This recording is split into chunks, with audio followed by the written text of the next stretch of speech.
Miércoles 21 de octubre. Hoy iniciamos la cuarta sesión, el cuarto programa de Cuaderno de Maestra, un programa, un espacio para dar valor a la educación. Lo primero que verán ustedes es una entrevista que le hicimos ya hace unos días a Cesa Cameán, portavoz del movimiento Free en Cataluña y DECA en el resto de España. Esto es una organización de familias que piden que los niños vuelvan al colegio con garantías sanitarias.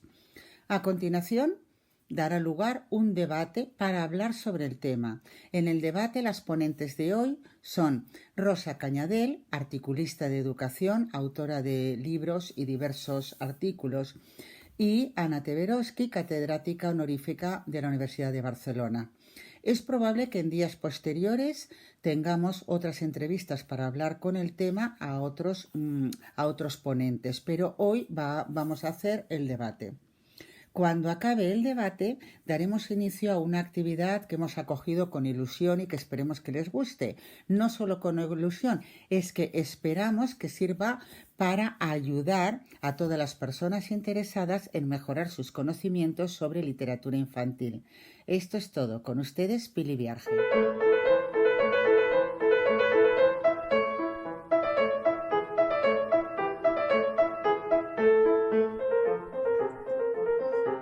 Hola, ¿qué tal, Pili? Hola, Muy César. bien, Ana, muy bien. Hoy os quería presentar a Cesa Cameán. Hola, Cesa, ¿cómo estás? Hola, buenas, muy bien. Bueno, Cesa es portavoz y madre de una asociación que estos días está dando mucho que hablar. De hecho, durante esta semana, 3 familias de televidentes de este programa nos han preguntado sobre el tema, así que al final nos hemos puesto en comunicación con Cesa. Cesa es la portavoz de la asociación FRE, que quiere decir Familias per la Revolta Educativa. Encantada de tenerte aquí. César, me gustaría preguntarte cómo ha surgido esta organización FRE y qué dimensión tiene, si es de aquí, solamente Barcelona, Cataluña, España, Europa, o sea, más o menos esas dos cuestiones, cómo ha nacido y cuál es su alcance. FRI es como la evolución de todo lo que surgió al inicio, porque nuestra asociación se creó al principio de DERPA. DERPA es una asociación en defensa de la enseñanza con seguridad española, que se creó a través de Facebook, a través de unas madres preocupadas porque se acercaba el inicio del curso escolar y todas las comunidades autónomas no estaban trabajando en la prevención y planificación suficiente para empezar el curso educativo, con lo cual se crea esta unión de ciertas familias y entonces de golpe y porrazo, de ser unas pocas familias, se hace un nivel de muchísimas familias. Cuando llegan a un nivel que son muchas familias, se decide de dividirse en zonas territoriales, o sea, en comunidades autónomas. DERPA está en las 17 comunidades autónomas de España. De ahí surge DERPA Cataluña, y DERPA Cataluña, cuando ya llegamos a un nivel de 600 familias, evoluciona a AFES con el consenso de las 600 familias que en ese momento formábamos parte inicialmente. Se crea un documento base, que es el que damos a conocer a la sociedad aquí en Cataluña, diciendo qué es lo que buscamos y cuál es nuestra meta y qué es lo que pedimos al Departamento de Educación para que nuestros hijos comiencen la educación con unas medidas de prevención y seguridad que no existían. Y además, aquellas familias que tuvieran una casuística dentro de la casa familiar, ya sea a un familiar o a sus propios hijos, que fueran de riesgo o diferentes casuísticas que pueden tener, que pudieran elegir entre enseñanza online, presencial o semipresencial, que se les diera esa oportunidad por el riesgo que comportaba ir cada día al colegio sin tener esa medida de prevención. O sea, que esta asociación nació a raíz de la pandemia, cuando visteis, o algunas familias, sobre todo familias con niños que podían tener, digamos, más riesgo que otros de cara al COVID, ¿no? Y ahora creo que habéis cambiado la asociación y ahora se llamaba AFES y ahora se convierte en FRE, ¿no? Sí, nosotros al principio nos estábamos llamando Agrupación de Familias por una elección educativa segura, que es AFES, y se ha transformado en FREE, en Familias per la Revolta Educativa, porque necesitamos hacer este cambio, esta evolución, porque para según qué trámites burocráticos o incluso continuar después de que se solucione esta pandemia, queremos seguir estando aquí para luchar por temas educativos, tanto de necesidades educativas, como de recursos, como de cualquier cosa que afecte a las familias y que hoy en día no se está solventando y que están no siendo contestadas ni solucionadas por la Administración ni por el Departamento de Educación aquí en Cataluña. Y Una pregunta. Sí. ¿Incluye escuelas públicas y escuelas concertadas y privadas o solamente públicas? FREE abarca todo, FREE abarca desde escuelas públicas hasta privadas y abarca desde cero hasta la universidad. No tenemos distinción ninguna. Mira, yo te quería, te quería comentar, es que he estado y he intentado entrar en el Telegram de AFES, que todavía en el Telegram pone AFES, no pone todavía FREE. Y entonces he visto diversos discursos, porque claro, para ser sincera, ¿no? Yo había leído Revolta Educativa y claro, lo de revolta a mí me suena un poco como era político, pero luego os he escuchado bueno, os he leído, no os he escuchado, os he leído y te acabo de escuchar ahora y me queda claro que no, que revolta es porque estáis... digamos, en el término de la palabra de que estáis enfadados por la situación y que queréis que os den seguridad para que vuestros hijos vayan a la escuela, ¿no? Esto tiene algo que ver con el homeschooling, porque ahora hay un movimiento de familias que me ha parecido entender que puede que alguna estuviera también dentro del Telegram, la mayoría no, pero claro, el movimiento veo que es heterogéneo, que decidan en el futuro por dar clase a sus hijos en casa y no llevarlos a la escuela, que también es un tema aparte, no vamos a entrar hoy, pero yo te pregunto, ¿qué les da composición? Este es un tema que también existe, que es flexibilidad educativa, que hay otro grupo que se dedica excepcionalmente a hacer la educación siempre en casa. No tiene nada que ver con nosotros, no compartimos los mismos puntos de vista, porque nosotros lo que queremos es siempre esta protección y esta seguridad tanto para las personas y las familias que quieren llevar a sus hijos adentro de los centros educativos con la pandemia, como para aquellos que por su riesgo, por sus casuísticas familiares, no puedan llevarlos, que todos tengan esas medidas de prevención, de seguridad y además los recursos, tanto materiales como de dotación de personal, para que cubran estas necesidades. No tenemos no es lo mismo. Una cosa es enseñanza siempre dentro de casa, o sea, desde que el niño está naciendo hasta que acaba sus estudios, y lo nuestro no. Lo nuestro es excepcionalmente mientras dure esta pandemia. Queda aclarado que el grupo es heterogéneo que ha nacido por la pandemia. Ana, ¿quieres tú preguntar algo más? Es lo mismo que homeschool. Bueno, yo he intentado hacer unos poquitos de deberes, que dicen ahora que se ha puesto de moda decirlo así, y entonces he visto vuestros datos.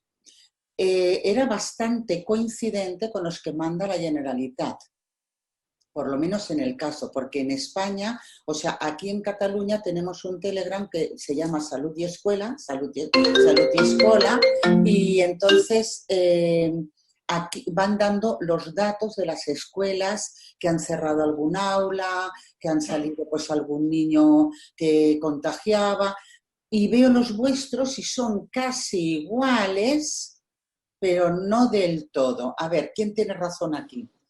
¿Cómo conseguís vuestra...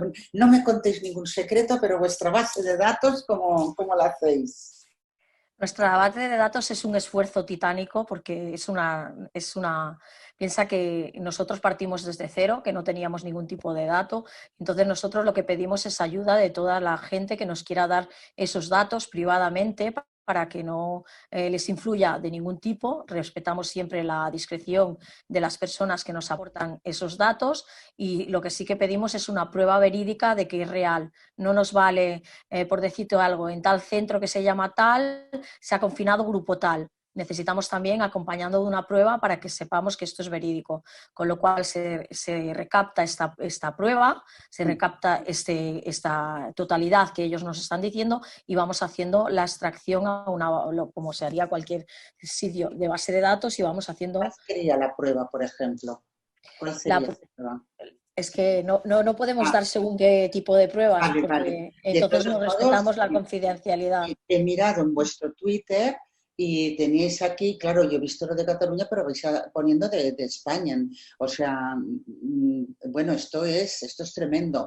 Y bueno, con tu permiso, el miércoles que viene, porque esto lo estamos haciendo en diferido, hoy estamos haciendo la entrevista y esta entrevista será la base de un debate que tengamos en un próximo programa. Daré con tu permiso el enlace a Twitter donde colgáis todos los datos para que las familias lo puedan ver, porque me imagino que también hay en España, ¿no? Porque FRE es para toda España. No, Free es para Cataluña. FRE es y AF, para toda España será AFES. no, es DERPA. Es lo primero que tenemos DERPA es que decir. para toda España. Claro. Y también tienen la base. Nosotros cuando hemos evolucionado AFES, evoluciona Free, AFES y Free es lo mismo, pero no tiene ya relación con DERPA como al principio, porque nosotros, cada comunidad autónoma sabe cómo es la educación en su lugar y qué faltas tiene y qué no Sí. tiene. Con lo cual nosotros evolucionamos a Free, con lo cual compartimos parte de lo que DERPA dice, pero avanzamos mucho más, porque nosotros también estamos diciendo que nos convertimos en free para poder actuar también judicialmente si así lo necesitásemos, cosa que en DERPA no se puede actuar judicialmente. Si tú no estás constituido legalmente, no te puedes ir a hacer una demanda judicial. De acuerdo. Entonces, para las familias que nos escuchen del resto de España, la asociación se llama DERPA y si nos escuchan de Cataluña se llama FRE. Y bueno, pues te agradecemos muchísimo la presencia, Ana. ¿Tú quieres preguntarle algo? Sí, alguna cosa más. Sí, Sí, además de, digamos, del tema este del tipo de escuela, vosotros reclamáis una cierta adaptación a circunstancias individuales o personales. ¿Cómo piensas que la administración puede dar cabida a este tipo de situaciones? ¿Sabes lo que te digo? Porque en realidad, siendo realista, nosotros lo que hemos visto es que no ha habido grandes inversiones, ni aumento de personal, ni condiciones como para, digamos, ¿me entiendes lo que te pregunto? Sí, sí, le entiendo. Entonces, ¿cómo hacer esto? El Digamos, problema radica en que el Departamento de Educación y el Gobierno no han invertido lo suficiente, pero es un tema que llevamos más de 10 años arrastrando porque el sí, Gobierno venimos de unos presupuestos prorrogados aquí en Cataluña, que no se ha sí, hecho ningún tipo de inversión y ahora que era el momento de poder invertir tanto en educación como sanidad, y siempre hemos dicho que tienen que trabajar 4 consejerías unidas en este momento porque si no, no saldremos de esto, y un niño que lleva una mochila con muchas piedras, como le decimos nosotros, ponerle la gran piedra ahora es destrozar completamente a ese niño y a esa familia. Si no trabaja tanto educación como sanidad, como hacer socials, que se le llama aquí en Cataluña, y el sí, Departamento de Trabajo, no vamos a salir hacia adelante, está lógico. Entonces, nuestro interés es que siempre hemos dicho que para haber una planificación y una prevención tenía que haber una bajada de ratios, una mayor dotación de maestros, una sí. mayor planificación de espacios que cada localidad, en su localidad los ayuntamientos sabían qué espacios podían obtener y dotar a los centros educativos de esos espacios para que los pudieran utilizar, y esa ventilación que es tan importante con filtro SEPA preparada para la COVID, porque sin esa ventilación abrir las ventanas 10 minutos no llega. Delante de la situación y de que nos sentimos abandonados, por una parte las familias por nuestras federaciones, porque así nos sentimos abandonados, porque no han actuado previamente, sino que han actuado tardíamente y lo están haciendo muy despacio, igual que los maestros, que también son familias y los tenemos a maestros dentro de nuestra agrupación, se han sentido también como abandonados por sus propios sindicatos, con lo cual la primera intención es que tanto los maestros tengan en su situación de trabajo, en su puesto laboral, una protección de riesgos laborales adecuada. No puede poner usted a trabajar unos docentes sin tener esos materiales de prevención, y no puede tampoco tratar la diversidad de un aula si no tiene los materiales y los personales adecuados. Una de nuestras proposiciones era que se podía haber hecho de 1000 formas, o sea, había 1000 maneras más de hacerla que no lo que han hecho ahora, que es masificación de aulas y todo igual, con recortes. Incluso hay centros educativos que no solo no es que hayan tenido el recorte de aulas, sino que por encima les han quitado maestros o le han quitado a la persona vetlladora hemos encontrado diversidad en la situación. Una de las cosas era que con esta libre elección, porque ¿quién mejor que una persona del centro educativo para saber si esa familia puede o no puede ejercer esa libre elección, ¿no? Según lo que pida la familia. Si nosotros elegimos entre online, presencial o semipresencial, una manera de hacerlo en casa era ya bajar la ratio a coste cero. O sea, bajar esa ratio a coste cero implica que no tienes que tener ninguna inversión. Si esa familia en su casa tiene esa tecnología y tiene ese ordenador, se puede tirar hacia adelante. Si esa familia no tiene ese ordenador ni tiene esa tecnología, el gobierno debe dotar de eso, y si no, se prioriza a aquellas personas para ir al centro educativo. Por eso reclamamos las dos cosas, tanto para los que estén en casa como para los que vayan al centro, porque lo que queremos es que todo el mundo vaya al centro educativo, pero con una seguridad y una protección, no que se esté jugando con las vidas de miles de familias y de miles de profesores y de alumnos. No tenemos por qué vivir esta situación. El tener que hacernos obligar a elegir entre la salud y la educación es coaccionar dos de los derechos fundamentales de nuestros hijos. No tienen por qué hacernos elegir. Claro. Sí. Te agradecemos mucho tu tiempo y tu dedicación, y esperamos volver a tener noticias vuestras, porque vamos a utilizar de vez en cuando vuestra base de datos. Muchas gracias. Gracias a vosotras por la oportunidad. Otra vez nos en el tema de formación. Acabamos de visualizar la entrevista a Sesa Cameán, que es la portavoz del movimiento Free o DERPA en Cataluña. Lo primero de todo, queremos agradecer tanto a Sesa como al movimiento, a la asociación, toda su disponibilidad, porque nos han puesto todos los medios a su alcance para que pudiéramos tanto realizar la entrevista como luego nosotras poder realizar el debate. Bueno, este debate yo lo llamaría confianza en la información. Hay que tener en cuenta que cuanta más confianza tenemos en la información que recibimos, pues se genera más confianza para las familias. Si desconfiamos de alguna manera en la información que recibimos, evidentemente empezamos a desconfiar también en otras cuestiones. Nosotros tenemos de ponentes ahora mismo a Ana Teberoski, catedrática honorífica de la Universidad de Barcelona, y a Rosa Cañadell, que además de licenciada es articulista en educación y autora de numerosos artículos, publicaciones y libros. Entonces, vamos a ver, en un momento en que nosotros estamos con esta incertidumbre, lo primero de todo que me gustaría preguntaros, podéis empezar la que queráis, es sobre el manifiesto. ¿Qué pensáis del manifiesto? Rosa, adelante.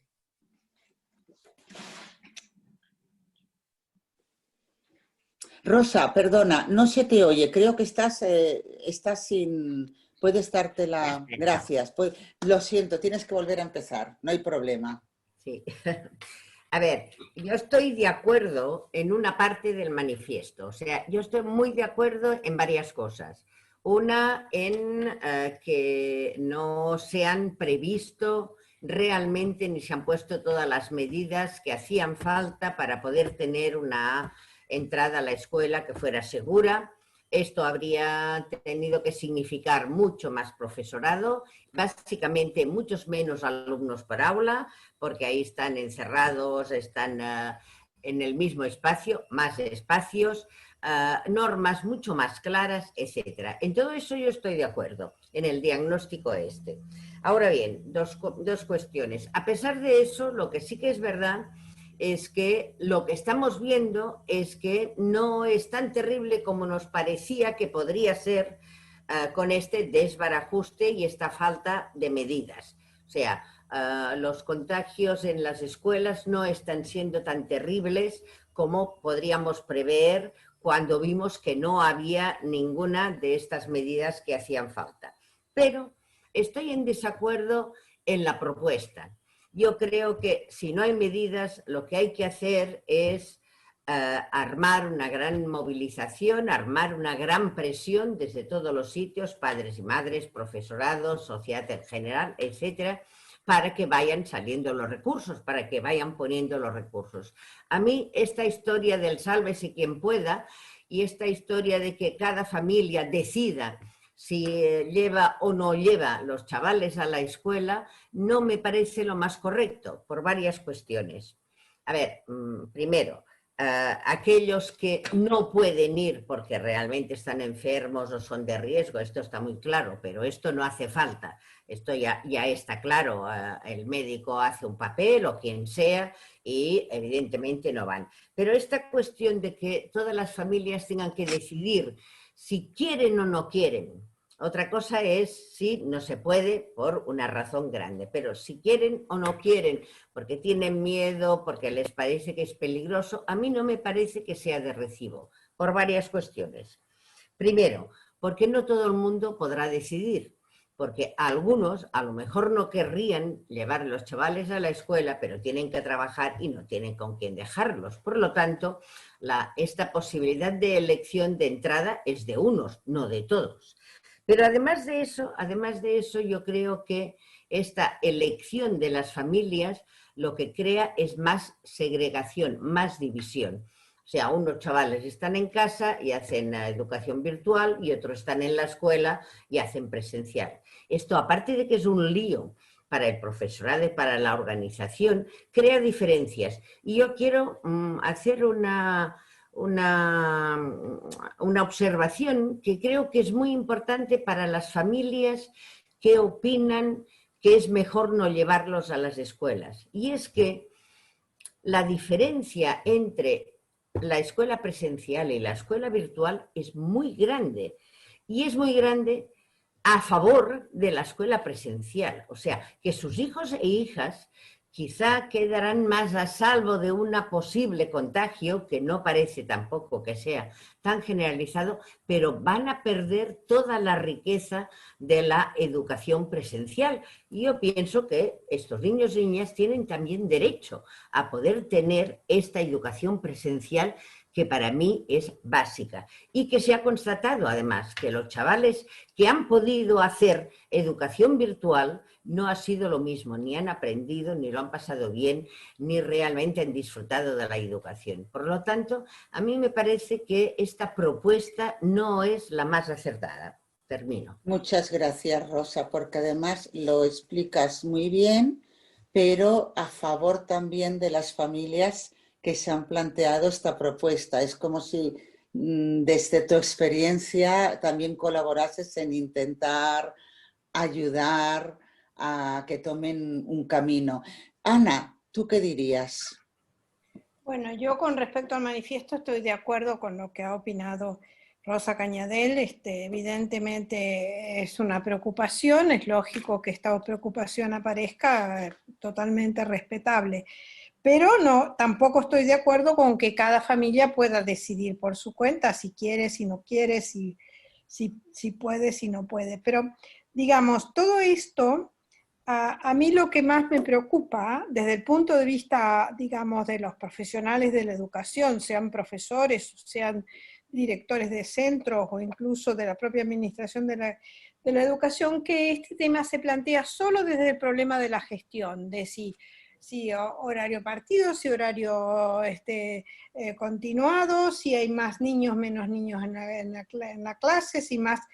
Profesora, me parece bien todo este tema, pero hay un aspecto que es el aspecto curricular, que eso parece como que no tuviera nada que ver, es como si no hubiera pasado nada y seguimos con lo mismo: objetivos, contenidos, metodología, planteo curricular, como si no hubiera pasado nada. Y yo creo que justamente uno de los problemas es que hay que hacer un ajuste del tipo curricular, ya sea porque algunos niños necesitan o no hacer teletrabajo, o ya sea porque sea o no presencial. Y una precisión respecto a lo presencial, de que el hecho de que sea presencial o no, no es porque esté allí, no es por la presencia física del niño o del profesor, sino porque aprender se aprende siempre junto a otro. No se puede aprender uno solo en el mundo. Ya se sabe que los niños que han estado aislados no aprenden. ¿Por qué? Niños o adultos, porque el aprendizaje, una de sus particularidades es que se aprende con otro, a través de otro, junto a otro, y no se puede aprender, digamos, de manera aislada, de manera solitaria. Entonces, la pedagogía requiere de un acompañamiento, y ese acompañamiento, decimos presencial, puede no ser absolutamente presencial, con tal de que sea acompañamiento, que sea junto con otro. Incluso podría llegar a ser mediatizado por el ordenador, pero digamos eso no se ha tampoco realizado.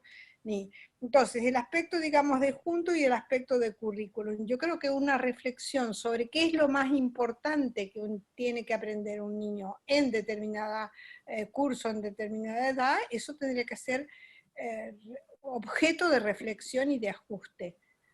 Gracias, Ana, porque tu punto de vista es desde la perspectiva pedagógica. Lo que sí que compruebo es que las dos dais la razón en parte al manifiesto, o sea, veis que hay motivos para que las familias se preocupen o como mínimo no estén del todo contentas. Entonces esto me lleva a la segunda parte de este debate. Estamos en unos momentos de incertidumbre y claro, las familias es lógico que estén preocupadas. Y de lo que vosotras decís, parece ser que no se ha generado suficiente confianza. Vamos a ir por partes. ¿Qué preocupaciones creéis?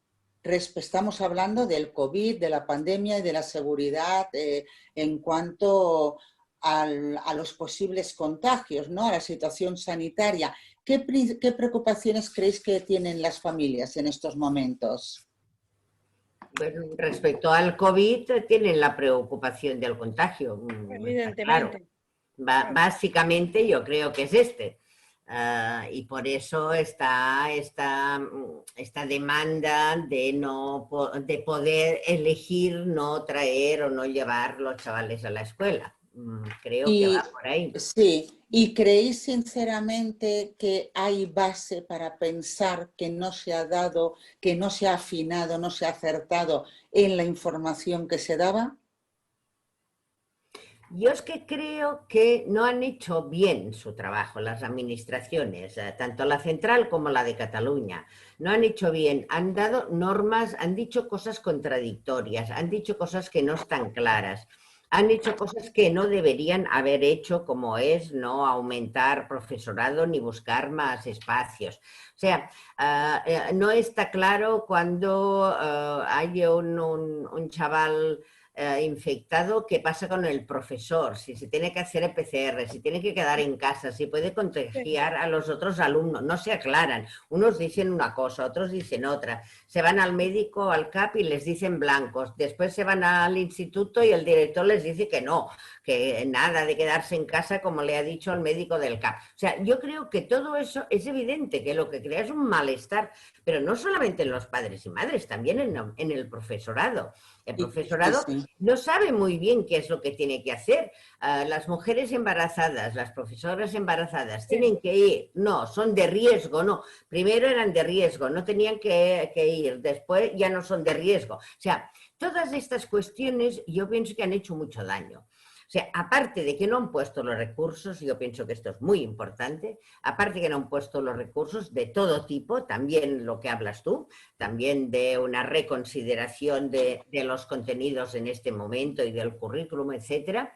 Además de eso, no han puesto los recursos necesarios, pero encima tampoco las normas son claras, se entienden, son coherentes, y entonces esto crea confusión, evidentemente crea confusión. Y lo que pasa que, insistiendo en lo de los recursos, yo diría también a estas familias que ahora han salido, que a mí me parece muy bien que las familias se impliquen en la enseñanza y en la educación y en lo que pasa y tal. Pero claro, lo que no me parece muy de recibo es que se impliquen ahora y no cuando estuvimos teniendo todos los recortes, porque lo de ahora no es de ahora. O sea, si no hubiéramos tenido la cantidad de recortes que hemos tenido durante todos los últimos 10 años, ahora la educación no estaría en una situación tan precaria, igual que en sanidad, es exactamente el mismo problema. Pero entonces, cuando pasaban estas cosas, cuando venían los recortes día a día, año a año, mes a mes, No decía nada. Yo lo que diría es que está muy bien que las familias se impliquen, pero no solamente ahora porque tienen miedo de que su niño o niña se pueda contaminar, sino que la educación hay que defenderla y hay que defenderla siempre y para todos y para todas. Gracias, Rosa. Ana, ¿tú añadirías Sí. algo? No, no, estoy totalmente de acuerdo con que hay que hacer una defensa de la educación, evidentemente, pero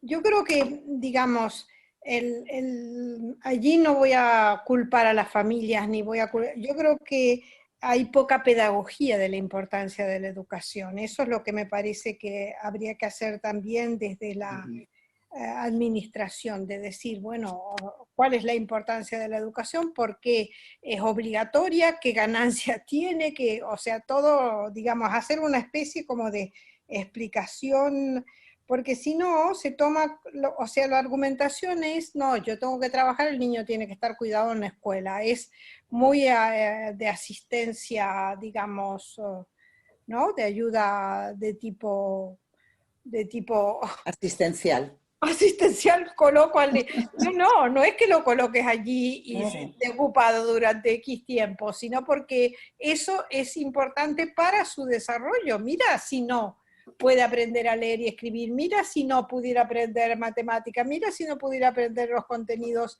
curriculares. O sea, eso es lo que hay que hacer propaganda de la importancia de la educación. Desde la administración hay una falta, pero también desde los propios profesionales hay una falta. Entonces, aceptar que las cosas se hagan en función del tiempo de trabajo de los padres me parece inadmisible desde el punto de vista de la educación. Eso no es, no, eso no sé. Me, sí, me he permitido tomar nota de lo que decíais para que nos sirviera a modo de conclusión. Lo que he tomado nota es que la administración, las administraciones, en este caso, por las autonomías hablo y por el gobierno central, no han hecho bien su trabajo. Por tres motivos. No han puesto recursos, ni han puesto más profesores, ni han bajado las ratios, ni han aumentado los espacios. El segundo motivo es porque las normas no han sido claras. No han sido claras ni a los profesores, ni a los alumnos, ni a los colegios, ni con las pruebas PCR. Y tampoco han estado ocupándose de los contenidos pedagógicos. Entonces, todo esto ha generado no solo un malestar, sino que además pues, ha generado inquietud. O sea, generar confianza no ha generado, eso por supuesto. También habéis apuntado de que la administración no solo no ha hecho su trabajo respecto a la pandemia, sino que lo que es más grave es que no ha hecho ni está haciendo pedagogía de la educación. Exactamente. Y tenéis una pequeña nota a los profesionales de la educación que también nos advertís que nosotros también deberíamos estar haciendo pedagogía y que tampoco la hacemos. Ahora bien, tampoco hay una parte que vosotros sugerís a las familias que han tomado esta iniciativa, y es que la parte desde el punto de vista profesional, pedagógico y de la educación, que vosotros veis es que esto se debería de exigir en lugar de tomar el camino de que cada familia tenga el supuesto derecho de decidir, porque ese derecho puede ir en contra del derecho de todos los demás. O sea, o se lucha todos juntos para que todos los niños sean iguales, lo cual es lo educativo, o se puede llegar a la segregación. También habéis nombrado la importancia de la escuela presencial y que el hecho de preocuparse únicamente del aspecto de la salud hace que nos preocupemos de la gestión y dejemos de lado también todo lo que es el aspecto pedagógico. Yo os he de decir que estas familias que se llaman FRI en Cataluña y DERPA en España, creen que han iniciado un camino porque no se sienten representados por algunas asociaciones de padres y piensan que van a seguir denunciando otros aspectos que ocurren en la escuela, a lo cual yo les voy a proponer que por favor, que si tienen alguna duda, algo en el que les podamos ayudar, que se pongan en comunicación con nosotros para que vosotras podáis darles un consejo de expertas.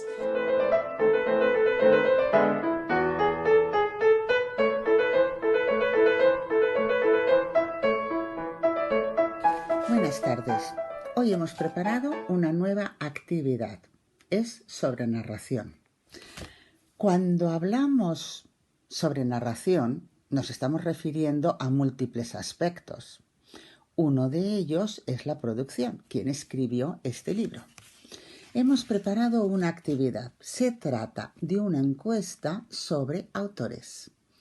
El objetivo es reflexionar sobre los conocimientos que tenemos sobre la producción de la literatura infantil o sobre los actores. Sobre todo, nos interesaría reflexionar qué conocimientos tiene esa parte de la población que está interesada en literatura infantil y juvenil y debería tener algún conocimiento sobre ella. Vamos a ver. ¿De verdad conocemos suficientes autores de literatura infantil? ¿Nos paramos a mirar quién ha escrito ese cuento que acabamos de contar y que ha gustado tanto? ¿Nos preocupamos pues cuando un adolescente o un niño un poco mayor viene y nos dice que le ha gustado mucho el libro? ¿Nos dedicamos a buscar otros libros de ese autor? Bueno, en definitiva, conocemos autores de literatura infantil.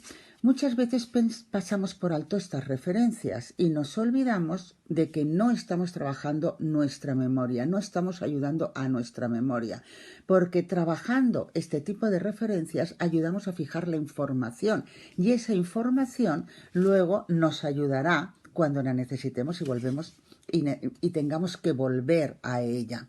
Es algo que nos pasa a todas, bueno, perdón, a todos también. Por ello hemos preparado este listado. Hemos seguido los estudios de un autor canadiense que se llama Kate Stanovich sobre el conocimiento letrado. En la encuesta damos un listado de 60 autores y preguntamos a diferentes grupos de población a nuestro alcance, porque esto se trata de reflexionar, como pueden ser padres, madres, estudiantes de magisterio y maestros, sobre cuáles de estos libros pertenecen a la literatura infantil y juvenil. Algunos autores se han consagrado en la literatura de adultos y solo han pasado con algún libro por literatura infantil, pero otros autores son considerados plenamente de literatura infantil y juvenil. Creemos que comentar los resultados de esta encuesta listado nos va a interesar a todos y ya prevenimos de que se continuará en el tiempo, es decir, en diversos programas volveremos a esta encuesta y seguiremos preguntando a diversos grupos de población. Esperemos que les interese. Bueno, hoy estamos aquí para hacer un experimento, más que experimento. Tengo aquí una prueba, ¿lo veis? Es una hoja donde he escrito una lista de autores que escriben libros. Hombre, la lista es un poco larga, ¿eh? Tiene 3 páginas. Entonces, ¿de qué se trata? Nosotros lo que queremos es evaluar el conocimiento de la población en general sobre la literatura infantil. Así que hoy voy a empezar con un amigo mío. ¿Cómo te llamas? Yo soy Fernando. Yo ya lo sabía, ¿eh? ¿Y tienes un hijo? Sí, tengo mi nene que es Gabriel. ¿Y cuántos años tienes? 7 años. Bueno, lo primero, tú ya eres padre, ya estás entrenado como padre. Bueno, eso... Y además hace falta una tercera cosa. Tú le cuentas cuentos, estás interesado. Bueno, lo intento. Lo intentas. Bien. Mira, te voy a pedir que cojas, por favor, un bolígrafo. Los tienes aquí. Y lo que vamos a hacer es exactamente que empieces. Mira, tú tienes que leer estos autores y solo tienes que hacer una cruz cuando veas que haya un autor que tú crees que no ha escrito un libro de adultos, sino que lo que ha escrito es un libro de literatura infantil. Wow. Alguno conocerás. Empieza. ¿Cuántos hay aquí?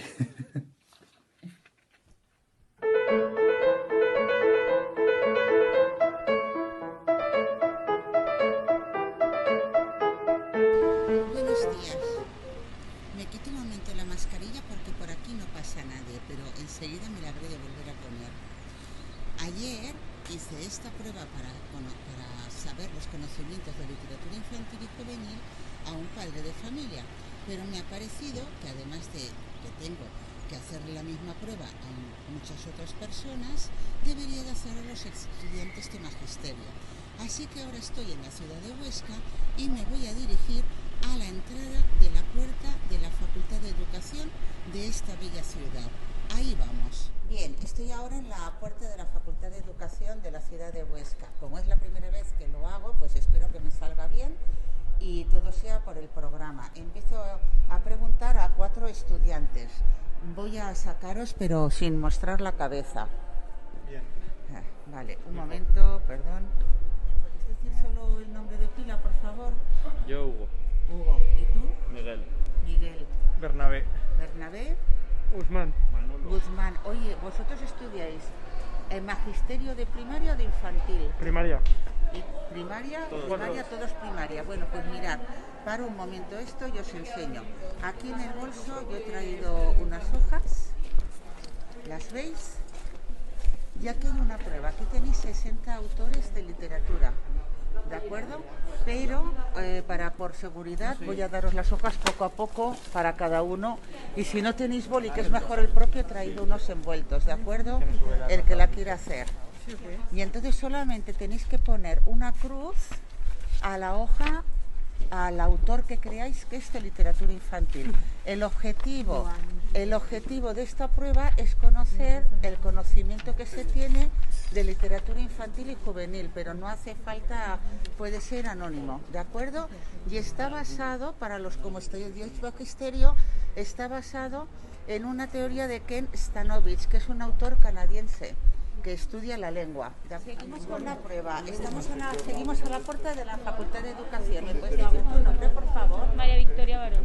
Muy bien, pues mira, María Victoria, te voy a preguntar lo mismo que a tus compañeros.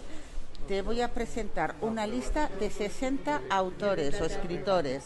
Algunos de ellos, no los que más, son de literatura infantil. Solo tienes que hacer una cruz, ¿de acuerdo? Vale. Empezamos. Esto es todo por hoy. No estamos realizando una encuesta, estamos realizando una serie de preguntas como una actividad para reflexionar sobre el conocimiento, en este caso el conocimiento de literatura infantil y juvenil. Hemos entrevistado o encuestado brevemente a un padre de familia y a unos alumnos de magisterio.